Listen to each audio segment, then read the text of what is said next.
অবিশ্বাস্য!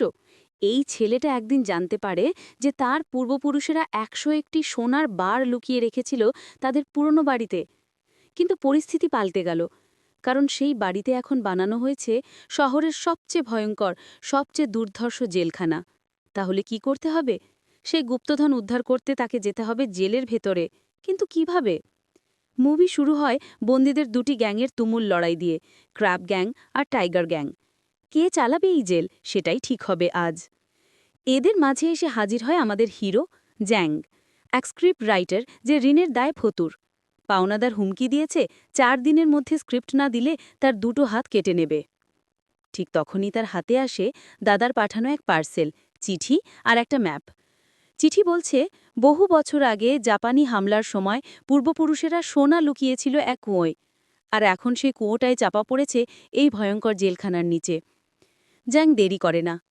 সোনার বার দেখে সে প্রতিজ্ঞা করে যেভাবেই হোক সেই গুপ্তধন উদ্ধার করবেই। উপায় একটাই, অপরাধ। পুলিশের সামনেই এক ল্যাপটপ ভেঙে সে সোজা ঢুকে পড়ে কুখ্যাত সেই জেলে।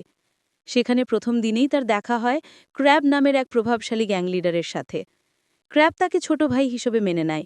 জেলের ভেতরে জ্যাং পেয়ে যায় রাজার সম্মান। কিন্তু টাইগার গ্যাং জ্যাংকে দলে নিতে চায়। ক্র্যাব এসে রক্ষা করে ঠিকই, কিন্তু টাইগার অপমানিত হয়ে প্রতিশোধের নেশায় জ্বলে ওঠে। জ্যাং জানতে পারে কুয়োর সঠিক অবস্থান জানতে তাকে কনফিডেন্সিয়াল রুমের ব্লুপ্রিন্ট দেখতে হবে। প্রথম চেষ্টায় চাবি চুরি করে ধরা পড়লেও জ্যাং হাল ছাড়ে না। শেষে ক্র্যাবকে সব বললে ক্র্যাব তাকে সাহায্য করতে রাজি হয়, দুজনের হয় জোট। পুলিশের পোশাকার চাবি কৌশলে চুরি করে জ্যাং ব্লুপ্রিন্ট নিয়ে আসে। সে জানতে পারে কুয়োটা রয়েছে জেলের প্লেগ্রাউন্ডের নিচে। সেখানে যেতে হবে কেমিক্যাল রুমের বেসমেন্ট দিয়ে। কিন্তু সামনে এক বিশাল দেওয়াল। স্ক্রিপ্ট রাইটার জ্যাং বুদ্ধি খাটিয়ে তৈরি করে ফেলে হাতে বানানো ড্রিল মেশিন। শব্দ লুকানোর জন্য ক্র্যাব দেয় বুদ্ধি, সব ওয়াশিং মেশিন একসাথে চালিয়ে দাও ড্রিল করার সময়। প্ল্যান সফল। দেওয়াল ভেঙে বেরিয়ে আসে সেই আদিম কুয়ো, আর সেখান থেকে মেলে ১০১টি সোনার বার। পালানোর জন্য সোনাগুলো অ্যাসিড ভর্তি বালতিতে লুকিয়ে রাখে। কিন্তু টাইগার সব জেনে যায়। সে সোনা একা হাঁটিয়ে নিতে ডিল চায়। জ্যাং রাজি হলেও ক্র্যাব একজন অন্যায়কারীর সাথে হাত মেলাতে অস্বীকার করে। তবু মেয়ের অসুস্থতার খবর পেয়ে ক্র্যাবও পালানোর মিশনে যোগ দেয়। জ্যাং এবার আরও বড় প্ল্যান করে। অ্যানুয়াল পার্টির রাতে তাকে পালাবে। গ্যাস বেলুনে ইথানল গ্যাস, টুথপেস্ট ব্যাটারি দিয়ে তৈরি টাইম বোমা। বিশাল বিস্ফোরণে কেঁপে ওঠে পুরো জেল। এই সুযোগে তারা পুরনো পরিত্যক্ত ড্রেনের পথ ধরে পালায়। টানেলের শেষে লোহার দরজা, সেটা ভাঙতে দরকার আরও একটি বিস্ফোরণ। জ্যাং মিথেন গ্যাস ব্যবহার করে আগুন ধরিয়ে সেটাকে উড়িয়ে দেয়। কিন্তু বাইরে বের হবার মুহূর্তেই টাইগার ছুরি দিয়ে বিশ্বাসঘাতকতা করে। সোনা একা হাতিয়ে নিতে চায়। ক্র্যাব তাকে উচিত শিক্ষা দিয়ে সমুদ্রে ফেলে দেয়।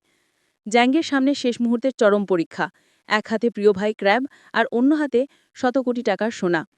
সে কি সোনা বাঁচাবে নাকি ভাই? জ্যাং দেরি করে না, সোনার মায়া ত্যাগ করে সে ভাই ক্র্যাবকেই উদ্ধার করে। ৪ মাস পর পুলিশ সব সোনা উদ্ধার করে এবং জ্যাংকে ফিরিয়ে দেওয়া হয়। ক্র্যাবও সুস্থ মেয়েকে দেখতে পায়। এইভাবেই শুধু বুদ্ধি আর অটুট বন্ধুত্বের জোরে শেষ হয় এই অসম্ভব গুপ্তধন উদ্ধারের মিশন।